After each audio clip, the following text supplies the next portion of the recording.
Hi friends, എല്ലാവർക്കും നമസ്കാരം. ഒരു ഇൻട്രാഡേ പ്രോഫിറ്റ് കൂടുതലുള്ളതും ലോസ് വളരെ കുറവുള്ളതുമായ ഒരു ടെക്നിക്ക് നമുക്കിവിടെ പരിചയപ്പെടാം. ഞാനിതിൽ എടുത്തേക്കുന്ന ഫെഡറൽ ബാങ്കാണ്. മറ്റ് സ്റ്റോക്കുകളിൽ നിങ്ങൾക്ക് ബാക്ക് ടെസ്റ്റ് ചെയ്ത് നോക്കാവുന്നതാണ്. അതിൽ നല്ല സക്സസ് റേഷ്യോ ഉണ്ടെങ്കിൽ അപ്ലൈ. ഇതിൽ ഫെഡറൽ ബാങ്കിൽ ഏകദേശം ഒരു 90-95% നമുക്ക് സക്സസ് റേഷ്യോ കിട്ടുന്നുണ്ട്. ലോസ് വളരെ റെയറാണ്. അതുപോലെ തന്നെ മിക്ക ദിവസവും പ്രോഫിറ്റിൽ ഇറങ്ങാൻ പറ്റും. ചില ദിവസങ്ങളിൽ നമുക്ക് ട്രേഡ് കിട്ടാറില്ല. ട്രേഡ് കിട്ടാത്ത ദിവസങ്ങളിൽ നമ്മൾ ട്രേഡ് എടുക്കാറുമില്ല. നമുക്ക് ഒരു മാസത്തെ അല്ലെങ്കിൽ ഒരു 1.5 മാസത്തെ ഡേറ്റ ചെക്ക് ചെയ്യേണ്ടതുണ്ട്. അതുകൊണ്ട് നമുക്ക് ഡയറക്റ്റായിട്ട് തന്നെ ആ മെത്തേഡിലേക്ക് പോകാം. ഒരു കാര്യം പറയട്ടെ, പലരും ഫോളോ ചെയ്യുന്ന ഒരു മെത്തേഡാണ്. വളരെ സിമ്പിളായിട്ടുള്ള മെത്തേഡാണ്. നമുക്ക് ഇതിനിപ്പം ഞാനിവിടെ എടുത്തേക്കുന്നത് ഫെഡറൽ ബാങ്കിൻ്റെ 1 അവർ ക്യാൻഡിലാണ്. അതായത് ഒരു ക്യാൻഡിൽ 1 മണിക്കൂർ. ആദ്യത്തെ ക്യാൻഡിൽ ഫോം ചെയ്യാൻ 1 മണിക്കൂർ ആവശ്യമുണ്ട്. 9:15 മുതൽ 10:15 വരെയാണ് ആദ്യത്തെ ക്യാൻഡിൽ ഫോം ചെയ്യാനുള്ള സമയം. ആ ക്യാൻഡിൽ വിട്ടേക്കുക, ഒന്നും ചെയ്യേണ്ട കാര്യമില്ല. രണ്ടാമത്തെ ക്യാൻഡിലിൻ്റെ ഹൈ എവിടെയാണോ, അതായത് രണ്ടാമത്തെ ക്യാൻഡിലും ഫോം ചെയ്ത് കഴിയട്ടെ. 11:15 രണ്ടാമത്തെ ക്യാൻഡിലും ഫോം ചെയ്ത് കഴിയുമ്പോൾ അതിൻ്റെ ഹൈ എവിടെയാണെന്ന് നോക്കുക. ആ ഹൈയിൽ ഒരു സെൽ ഓർഡർ പ്ലേസ് ചെയ്യാം. ഇത്രയേ ഉള്ളൂ നമ്മുടെ പരിപാടി. ഡ്യൂട്ടി കഴിഞ്ഞു. പിന്നെ നമ്മൾ വെയിറ്റ് ചെയ്യുകയാണ് ചെയ്യുന്നത്. അഞ്ചാമത്തെ ക്യാൻഡിലിൻ്റെ ലോയിലാണ് നമ്മൾ ഇതിന് എഗെയിൻസ്റ്റ് ആയിട്ടുള്ള ബൈ ഓർഡർ പ്ലേസ് ചെയ്യുന്നത്. അതായത് അഞ്ചാമത്തെ ക്യാൻഡിലും പൂർത്തിയായി കഴിഞ്ഞോട്ടെ, അത് കഴിഞ്ഞിട്ട് മാത്രം ബൈ ഓർഡർ പ്ലേസ് ചെയ്താൽ മതി, പ്രശ്നമൊന്നുമില്ല. അപ്പോൾ അഞ്ചാമത്തെ ക്യാൻഡിലിൻ്റെ ലോ എവിടെയാണെന്ന് നോക്കുക, അവിടെ ഒരു ബൈ ഓർഡർ കൂടെ പ്ലേസ് ചെയ്യുക. ഓക്കെ ഫ്രണ്ട്സ്, ആദ്യത്തെ ദിവസത്തെ ട്രേഡ് വളരെ സക്സസ് ആയിരുന്നു. നമുക്കിനി അടുത്ത ദിവസത്തെ തലേ ദിവസത്തേക്ക് പോകാം. അങ്ങനെ ഓരോ ദിവസം ബാക്കിൽ പോയിട്ട് വളരെ പെട്ടെന്ന് തന്നെ ചെക്ക് ചെയ്തു പോകാം. ഞാൻ എത്ര പോയിൻ്റ് പ്രോഫിറ്റ് ഇവിടെ കിട്ടി എന്ന് പറയുന്നില്ല, കാരണം അത് ഒക്കെ പറഞ്ഞു വരുമ്പോഴത്തേനും ഒരുപാട് നമുക്ക് പ്രോഫിറ്റ് ആണോ ലോസ് ആണോ ആ ഡിസ്റ്റൻസ് നോക്കി ഏകദേശം നമുക്ക് മനസ്സിലാക്കാം. പിന്നെ അത്രയും ദിവസം ആ ക്യാൻഡിലിൽ ഇതിപ്പം വൺ ഡേ ആണ്. ഇത് കൂടുതൽ ക്യാൻഡിൽസ് ഉണ്ടായിരുന്നു. ഞാൻ സൂം ചെയ്ത് ഇത് 1 ഡേ മാത്രമാക്കി. ഒരു ദിവസം 7 ക്യാൻഡിലാണല്ലോ ഉണ്ടാകുക, 1 അവർ ക്യാൻഡിൽ. അപ്പോൾ അതിൽ നമുക്ക് ഇമ്പോർട്ടൻ്റ് ഉള്ളത് രണ്ടാമത്തെ ക്യാൻഡിലും അഞ്ചാമത്തെ ക്യാൻഡിലുമാണ്. നമുക്ക് കുറച്ച് പുറകോട്ട് പോയി നോക്കാം. അപ്പോൾ ട്രേഡ് എങ്ങനെയാണ് എടുക്കേണ്ടതെന്ന് ക്ലിയർ ആയിട്ട് മനസ്സിലായി എന്ന് തോന്നുന്നു. മനസ്സിലായില്ലെങ്കിൽ നെക്സ്റ്റ് ഭാഗം കൂടെയും കാണുക, അപ്പം തീർച്ചയായിട്ടും മനസ്സിലാവും. നമ്മളിപ്പോൾ ചെക്ക് ചെയ്ത് 9-ാം തീയതിയിലാണ്, അതായത് മെയ് 9-ലെയാണ്. ഇനി നമ്മൾ ചെക്ക് ചെയ്യാൻ പോകുന്നത് 8-ാം തീയതിയിലാണ്. മെയ് 10-ലെ ഞാൻ ഈ വീഡിയോ ചെയ്തുകൊണ്ടിരിക്കും. മെയ് 10-ലെ ഉണ്ടായിരുന്നു, ചാർട്ട് എനേബിൾ ആയിരുന്നു. പക്ഷേ അതിൽ നമുക്ക് ട്രേഡ് എടുക്കാൻ 2 മണി വരെ നമുക്ക് ട്രേഡ് എടുക്കാൻ പറ്റിയിട്ടില്ല. കാരണം നമ്മൾ ഉദ്ദേശിച്ച പ്രൈസിൽ സ്റ്റോക്ക് വന്നില്ല. അതുകൊണ്ട് തന്നെ ആ ഡേറ്റ ഞാൻ ഉൾപ്പെടുത്തുന്നില്ല. അതിന് പുറകോട്ടുള്ള എല്ലാം നമുക്ക് ചെക്ക് ചെയ്ത് നോക്കാം. 8-ാം തീയതി മെയ്യിലെ ക്യാൻഡിൽസ് ചെക്ക് ചെയ്യുമ്പോൾ നമുക്ക് കുറച്ച് കാര്യങ്ങൾ കൂടെ കിട്ടും. രണ്ടാമത്തെ ക്യാൻഡിൽ ഏറ്റവും ഹൈ പോയതിൽ നമ്മൾ സെല്ല് എക്സിക്യൂട്ടായി. അത് കഴിഞ്ഞിട്ട് അടുത്ത 2 ക്യാൻഡിൽസിനും നമ്മൾ പ്രോഫിറ്റിൽ വന്നിട്ടില്ല. അതായത് ഇനി വേണ്ടത് നമുക്ക് അഞ്ചാമത്തെ ക്യാൻഡിലാണ്. അഞ്ചാമത്തെ ക്യാൻഡിലിൻ്റെ ലോയിൽ നമ്മൾ ഒരു ബൈ ഓർഡർ പ്ലേസ് ചെയ്ത് കഴിഞ്ഞിട്ടുണ്ടെങ്കിൽ നമ്മൾ ലോസിലായിരിക്കും. അതുകൊണ്ട് തന്നെ അവിടെ ബൈ ഓർഡർ പ്ലേസ് ചെയ്യേണ്ട കാര്യമില്ല. മറിച്ച് നമ്മൾ പ്രോഫിറ്റിൽ എവിടെയാണോ വരിക അവിടെയാണ് ബൈ ഓർഡർ പ്ലേസ് ചെയ്യേണ്ട കാര്യം. പിന്നെ സ്റ്റോപ്പ് ലോസിൻ്റെ കാര്യം. സ്റ്റോപ്പ് ലോസ് സാധാരണ ഞാൻ ഇടാറില്ല, പക്ഷേ അത് നമുക്ക് സ്റ്റഡി ചെയ്യാവുന്നതാണ്. ഇവിടെ നമ്മൾ സ്റ്റോപ്പ് ലോസ് ഇടാവുന്നത് അതുവരെ പോയ ഏറ്റവും ഹൈ എവിടെ അതിൻ്റെ മുകളിലാണ് നമ്മൾ സ്റ്റോപ്പ് ലോസ് ഇടാൻ പറ്റുക. അതായത് രണ്ടാമത്തെ ക്യാൻഡിൽ അല്ല, 1-ാമത്തെ ക്യാൻഡിൽ വളരെ മുകളിലേക്ക് പോയിട്ടുണ്ട്. അപ്പോൾ അത്ര ഒരു മുകളിൽ നമുക്ക് ഒരു സ്റ്റോപ്പ് ലോസ് ഇടേണ്ടി വരും. സ്റ്റോപ്പ് ലോസ് ഇടണം എന്ന് നിർബന്ധമുള്ളവർക്ക് അവിടെ സ്റ്റോപ്പ് ലോസ് ഇടാവുന്നതാണ്. പക്ഷേ സ്റ്റോപ്പ് ലോസ് ഇടാതെ നമുക്കൊരു ട്രേഡ് ചെയ്യാനും പറ്റില്ലല്ലോ, ഒരു കോൺഫിഡൻ്റ് ആയിട്ട് ചെയ്യാൻ പറ്റില്ലോ. അപ്പോൾ നമ്മൾ സ്റ്റോപ്പ് ലോസ് ഇടുകയാണ് എങ്കിൽ നമ്മൾ ആദ്യത്തെ ക്യാൻഡിലിൻ്റെ ഹൈയുടെ മുകളിലാണ്, അതായത് ഇവിടെ ആദ്യത്തെ ക്യാൻഡിൽ അല്ല എങ്കിൽ ഏറ്റവും കൂടുതൽ എവിടെയാണോ പോയേക്കുന്നത് ആ ക്യാൻഡിൽ, ഓക്കെ, അതിൻ്റെ ഹൈക്കാണ് നമ്മൾ സ്റ്റോപ്പ് ലോസ് ഇടേണ്ടത്. ഇവിടെ അങ്ങനെ സ്റ്റോപ്പ് ലോസ് ഇട്ടാലും സ്റ്റോപ്പ് ലോസ് ഹിറ്റാകുന്നില്ല. അതിന് അഞ്ചാമത്തെ ക്യാൻഡിൽ സെല്ല് നമ്മൾ എടുത്തു കഴിഞ്ഞാൽ നമുക്ക് ലോസ് ആകും. പക്ഷേ വളരെ ചെറിയ ലോസേ ഉള്ളൂ. സെല്ലെടുത്താൽ നോ പ്രോബ്ലം, വളരെ ചെറിയ ലോസേ ഉള്ളൂ. അത് ലോസിനെ കഴിഞ്ഞൊക്കെ ഫാർ ബെറ്ററാണ്. 6-ാമത്തെ ക്യാൻഡിൽ നമുക്ക് വിഷയമില്ല. 6-ാമത്തെ ക്യാൻഡിൽ നല്ലൊരു ബിയറിഷ് ക്യാൻഡിൽ വന്നു. അപ്പോൾ അതിൽ നമുക്ക് പ്രോഫിറ്റിലായി. ഈ സമയമാകുമ്പോൾ നമുക്ക് ഇറങ്ങിപ്പോകാം. ഇനിയിപ്പോൾ ട്രേഡ് വെച്ചുകൊണ്ടിരിക്കേണ്ട കാര്യമില്ല. 6-ാമത്തെ ക്യാൻഡിൽ പ്രോഫിറ്റിൽ വന്നു കഴിയുമ്പോൾ നമുക്ക് ഇറങ്ങിപ്പോകാം. ഓക്കെ, അങ്ങനെ കുറച്ച് ഐഡിയാസ് നമുക്ക് ഈ 8-ാം തീയതിയിലെ ട്രേഡിങ് കിട്ടുന്നു. ഇനി നമുക്ക് 7-ാം തീയതിയിലെ ഡേറ്റ ഒന്ന് ചെക്ക് ചെയ്ത് നോക്കാം. 1-ാമത്തെ ക്യാൻഡിൽ ബുള്ളിഷ് ക്യാൻഡിൽ, 2-ാമത്തെ ക്യാൻഡിൽ ബിയറിഷ് ക്യാൻഡിൽ. 2-ാമത്തെ ക്യാൻഡിലിൻ്റെ ഹൈയിൽ നമ്മൾ സെല്ലെടുത്തു. ആ ഓർഡർ എക്സിക്യൂട്ട് ആവുന്നത് നമുക്ക് കാണാൻ പറ്റും. 5-ാമത്തെ ക്യാൻഡിലാണ് എക്സിക്യൂട്ട് ആവുന്നത്. നമുക്ക് തിരിച്ച് ബൈ ചെയ്യേണ്ടതും 5-ാമത്തെ ക്യാൻഡിൽ തന്നെയാണ്. ഓക്കെ, 5-ാമത്തെ ക്യാൻഡിലിൻ്റെ ലോ എവിടെയാണെന്ന് കണ്ടുപിടിക്കുക. അപ്പോൾ 5-ാമത്തെ ക്യാൻഡിലിലെ ലോ നമ്മൾ കണ്ടുപിടിക്കുമ്പോൾ നമ്മൾ ശരിക്കും നിൽക്കുന്നത് 6-ാമത്തെ ക്യാൻഡിലാണ്. അഞ്ചാമത്തെ ക്യാൻഡിലിൻ്റെ ലോ നമ്മൾ കണ്ടുപിടിച്ച് മാർക്ക് ചെയ്ത് അവിടെ നമ്മൾ ബൈ ഓർഡർ സെല്ല് ചെയ്തത് ബൈ ചെയ്യാൻ വേണ്ടി ബൈ ഓർഡർ പ്ലേസ് ചെയ്തു. നല്ലൊരു പ്രോഫിറ്റാണ് നമുക്കവിടെ കിട്ടുന്നത്.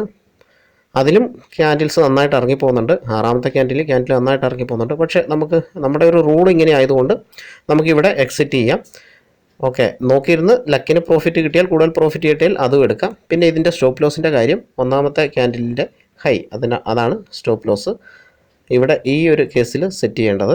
അതായത് നമ്മൾ എപ്പോഴാണോ സെൽ ഓർഡർ എടുത്തത് അതുവരെയുള്ള ഏറ്റവും വലിയ ഹൈ അതിന് മുകളിലാണ് സെറ്റ് ചെയ്യേണ്ടത്. ഇവിടെയും സ്റ്റോപ്പ് ലോസ് ഹിറ്റാകാതെ ഈസി ആയിട്ട് ടാർഗറ്റിലേക്ക് പോകുന്ന കാണാം. നമുക്കിനി 6-ാം തീയതിയിലെ ഡേറ്റ് ഒന്ന് ചെക്ക് ചെയ്ത് നോക്കാം.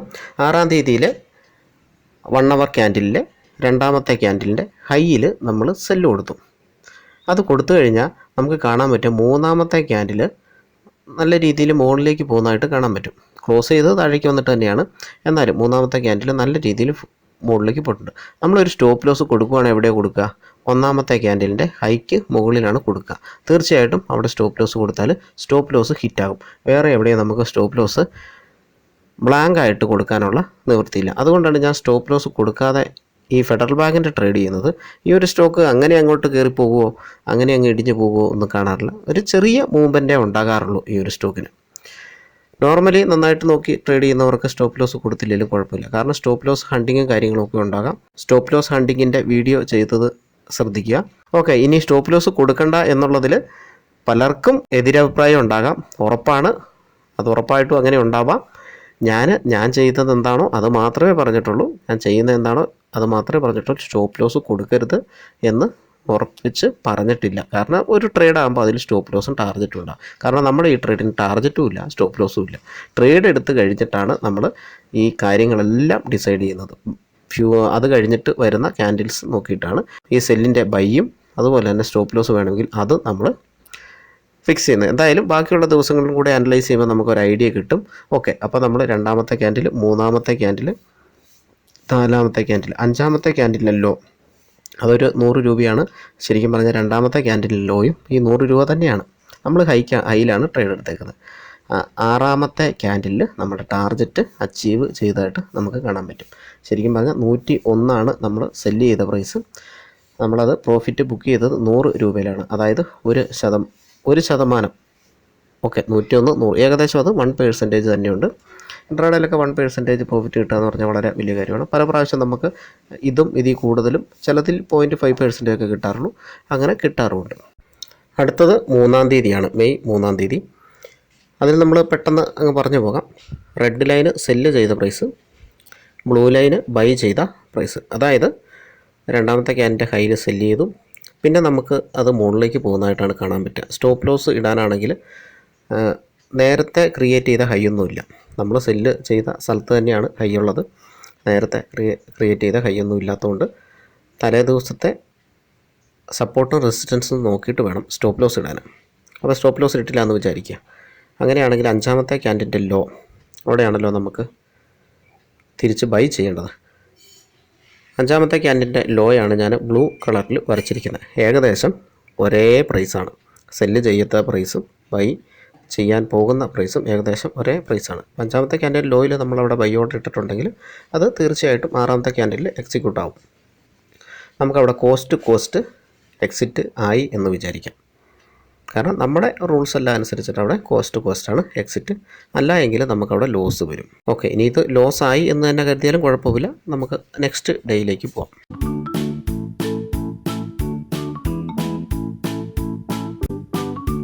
അടുത്ത വർക്കിംഗ് ഡേ 30 ഏപ്രിലാണ്. റെഡ് ലൈൻ സെല്ലും ബ്ലൂ ലൈൻ ബൈയും ഞാൻ ഇട്ടിട്ടുണ്ട്. പക്ഷേ അവിടെ ഒരു കുഴപ്പമുണ്ട്. ആ ബ്ലൂ ലൈനിൽ നമുക്ക് ബൈ ചെയ്യാൻ പറ്റില്ല. കാരണം 5th ക്യാൻഡിൽ കംപ്ലീറ്റ് ആയി കഴിഞ്ഞിട്ടാണ് നമ്മൾ ബ്ലൂ ലൈൻ വരയ്ക്കുന്നത്. അതുകൊണ്ട് തന്നെ നമുക്കൊരു ഓർഡർ ഇട്ട് വെക്കാനേ പറ്റുള്ളൂ. അത് പ്ലേസ് ആവില്ല. പിന്നെ ആ ബ്ലൂ ലൈൻ ഉള്ള ഭാഗത്തേക്ക് പ്രൈസ് വന്നിട്ടില്ല. പക്ഷേ ആകെപ്പാടെ ബാക്കിയുള്ള 2 ക്യാൻഡിൽസ്, ആ 2 ക്യാൻഡിൽസും നമ്മുടെ പ്രോഫിറ്റിലാണ് വന്നേക്കുന്നത്. അതായത് നമുക്ക് 3:20 വരെ, ചില ബ്രോക്കർ ഫേം 3:15 വരെയൊക്കെ സമയം കൊടുക്കാറുള്ളൂ. 3:15 അല്ലെങ്കിൽ 3:20 നമ്മൾ എക്സിറ്റ് ആയേ പറ്റൂ. നമ്മൾ എക്സിറ്റ് അടിച്ചില്ലെങ്കിലും അവരായിട്ട് അത് ബൈ ചെയ്ത് കവർ ചെയ്യും. അങ്ങനെ ചെയ്താൽ പോലും ഇത് പ്രോഫിറ്റിലാണ്. കാരണം 3:15 3:20 3 മണിക്കോ ഏത് സമയത്ത് നമുക്ക് ഈ സാധനം വിറ്റാലും നമ്മൾ പ്രോഫിറ്റിലാണ്. പക്ഷേ നമ്മൾ ഉദ്ദേശിച്ച അത്രയും ആ ടാർഗറ്റിലേക്ക് വീണ്ടും ക്യാൻഡിൽസ് പോകുന്നില്ല എങ്കിൽ പോലും ന്യായമായ നല്ലൊരു പ്രോഫിറ്റ് തന്നെയാണ് നമ്മൾ ഇറങ്ങുന്നത്. ഹായ് ഫ്രണ്ട്സ്, നമ്മൾ ബാക്കി ഡേറ്റ എല്ലാം ചെക്ക് ചെയ്ത് വെച്ചിട്ടുണ്ട്. പക്ഷേ ആ കാര്യമെല്ലാം നമ്മൾ ഈ വീഡിയോയിൽ ഉൾപ്പെടുത്തി കഴിഞ്ഞിട്ടുണ്ടെങ്കിൽ വീഡിയോ വളരെ ലെങ്ത് ആയി പോകും. അതുകൊണ്ട് തന്നെ സമയം കിട്ടുവാണെങ്കിൽ നിങ്ങൾ ചെക്ക് ചെയ്യുക. ഞാൻ അതിൻ്റെ റിസൾട്ട് ഇവിടെ പറയാം. 26/4 നമുക്ക് ട്രേഡൊന്നും എടുക്കാൻ പറ്റിയിട്ടില്ല. കാരണം നമ്മൾ ബൈ ഓർഡർ കൊടുത്താലും അത് എക്സിക്യൂട്ട് ആയില്ല, രണ്ടാമത് ആ വിലയിലേക്ക് വന്നിട്ടില്ല. 25/4 നമ്മൾ പ്രോഫിറ്റിലാണ് ഇറങ്ങുന്നത്. 24/4 നമുക്ക് കോസ്റ്റ് എക്സിറ്റ് ആവേണ്ട ഒരു അവസ്ഥയാണ് വന്നിരിക്കുന്നത്. 23/4 നമ്മൾ പ്രോഫിറ്റിലാണ് ഇറങ്ങുന്നത്. അതുപോലെ തന്നെ 22/4 നമ്മൾ ഹ്യൂജ് പ്രോഫിറ്റിലാണ് ഇറങ്ങുന്നത്. അതുപോലെ തന്നെ 18/4 3 സിറ്റുവേഷൻസ് ഉണ്ട്. ഒന്നെങ്കിൽ ചെറിയ ലോസ്, അല്ലെങ്കിൽ കോസ്റ്റ് എക്സിറ്റ്, അല്ലെങ്കിൽ പ്രോഫിറ്റ്.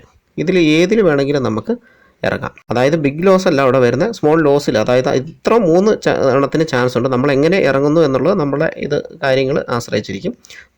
18/4 അപ്പോൾ അത് വേണമെങ്കിൽ ഒന്ന് ചെക്ക് ചെയ്യാം ദിവസത്തെ എടുത്തിട്ട്. അതുപോലെ തന്നെ 16/4 നമ്മൾ കോസ്റ്റാണ് ഇറങ്ങുന്നത്. 15/4 നമ്മൾ സ്മോൾ പ്രോഫിറ്റിലാണ് ഇറങ്ങുന്നത്. 12/4 നമ്മൾ പ്രോഫിറ്റിലാണ് ഇറങ്ങുന്നത്. 11/4 നമ്മൾ ഹ്യൂജ് പ്രോഫിറ്റിലാണ് ഇറങ്ങുന്നത്. ഈ ഹ്യൂജ് പ്രോഫിറ്റ് എന്ന് ഞാൻ നോട്ട്ബുക്കിൽ ചെക്ക് ചെയ്തിട്ട് എഴുതി വെച്ചേക്കുന്നതാണ്. ഹ്യൂജ് പ്രോഫിറ്റ് എന്ന് പറഞ്ഞിട്ടുണ്ടെങ്കിൽ 2% അതിൻ്റെ മുകളിലൊക്കെ പ്രോഫിറ്റ് കിട്ടുന്ന ദിവസമാണ്. സാധാരണ പ്രോഫിറ്റ് എന്ന് പറഞ്ഞ് എഴുതിയേക്കുന്നത് ഏകദേശം ഒരു 1%, നിയർലി 1%. ഞാൻ കറക്റ്റ് അത് കാൽക്കുലേറ്റ് ചെയ്ത് നോക്കിയിട്ടില്ല. അതുപോലെ തന്നെ 10/4 നമ്മൾ പ്രോഫിറ്റിലാണ് ഇറങ്ങുന്നത്. 9/4 ലോസാണ് ഉണ്ടാകുക. ഓർക്കുക, വളരെ നാൾ കൂടിയാണ് നമുക്കൊരു ലോസ് ഉണ്ടാകുന്നത്. 9/4 ആണ് അത്. 8/4 ഹ്യൂജ് പ്രോഫിറ്റിലാണ് ഇറങ്ങുന്നത്. 5/4 നമുക്ക് ട്രേഡ് എടുക്കാൻ പറ്റിയിട്ടില്ല.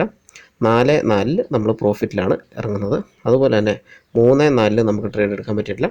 2/4 നമുക്ക് ട്രേഡ് എടുക്കാൻ പറ്റിയിട്ടില്ല.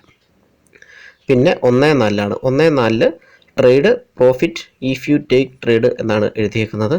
അതായത് നമ്മുടെ കണ്ടീഷനിൽ എന്തോ ഒരു ചെറിയ ഡിഫറൻസ് അവിടെയുണ്ട്. അതായത് ട്രേഡ് എടുത്താൽ നമ്മൾ പ്രോഫിറ്റിലായിരിക്കും ഇറങ്ങുക. അപ്പോൾ ട്രേഡ് എടുക്കാനുള്ള എന്തോ ഒരു സാധ്യത അവിടെ ഇല്ലാത്തതായിട്ട് തോന്നുന്നുണ്ട്. അത് ജസ്റ്റ് ഒന്ന് ചാർട്ട് എടുത്ത് നോക്കുക. അപ്പോൾ ഇത്രയും ഡേറ്റ നമ്മൾ ചെക്ക് ചെയ്തപ്പം ഇവിടെ ലോസ് എന്ന് പറയുന്നത് വളരെ കുറവാണ്. അതാണ് എനിക്ക് ഈ ഒരു സംഭവം ഇഷ്ടമായിട്ട് തോന്നിയത്. ലോസ് വളരെ കുറവാണ്. ചെറിയ പ്രോഫിറ്റെങ്കിലും മിക്കപ്പോഴും കിട്ടും. വലിയ പ്രോഫിറ്റ് കിട്ടാനുള്ള സാധ്യതയുമുണ്ട്. പക്ഷേ നമ്മൾ എടുത്തേക്കുന്ന സ്റ്റോക്ക് അങ്ങനത്തെ സ്റ്റോക്കാണ്. കാരണം വലിയ ഒരു മൂവ്മെൻറ്റ് മുകളിലേക്കും താഴേക്കും ഈ ഫെഡറൽ ബാങ്കിൽ ഉണ്ടാവില്ല. നിങ്ങൾക്ക് ഈ മെത്തേഡ് പല സ്റ്റോക്കുകളിലും ചെക്ക് ചെയ്യാവുന്നതാണ്. ചെക്ക് ചെയ്ത് നല്ലൊരു റിസൾട്ട് കിട്ടും എന്ന് വിശ്വസിക്കുന്നു. കാരണം എനിക്ക് ഒരുപാട് സ്റ്റോക്കുകളിൽ ചെക്ക് ചെയ്യാൻ പറ്റിയിട്ടില്ല. ഞാൻ ഈ ഒരു സ്റ്റോക്കിൽ മാത്രം ചെക്ക് ചെയ്ത് ട്രേഡ് എടുത്തുകൊണ്ടിരിക്കുമായിരുന്നു. അപ്പോഴാണ് ഇത് സക്സസ് റേഷ്യോ കണ്ടപ്പോഴാണ് ഇത് വീഡിയോ ആയിട്ട് ചെയ്യണം എന്ന് കരുതിയത്. അതുപോലെ തന്നെ മാർച്ചിൽ നമുക്ക് പല ദിവസവും ട്രേഡ് കിട്ടുന്നില്ല. കാരണം മാർച്ചിൽ ഞാൻ അതിൻ്റെ കാരണം നോക്കിയപ്പം സ്റ്റോക്ക് അപ് ട്രെൻഡിലായിരുന്നു. കാരണം നമ്മൾ എടുക്കുന്ന എല്ലാ ഷോർട്ട് സെല്ലാണ്. ഇപ്പം ഈ സ്റ്റോക്കിൻ്റെ കാര്യം നോക്കിക്കഴിഞ്ഞിട്ടുണ്ടെങ്കിൽ സ്റ്റോക്ക് ഡൗൺ ട്രെൻഡിലാണ്. ഓക്കെ ഫ്രണ്ട്സ്, ഞാൻ വീഡിയോ ലെങ്തി ആക്കി ബോറടിപ്പിക്കുന്നില്ല. നെക്സ്റ്റ് വീഡിയോയിൽ കാണും വരെ ഗുഡ് ബൈ.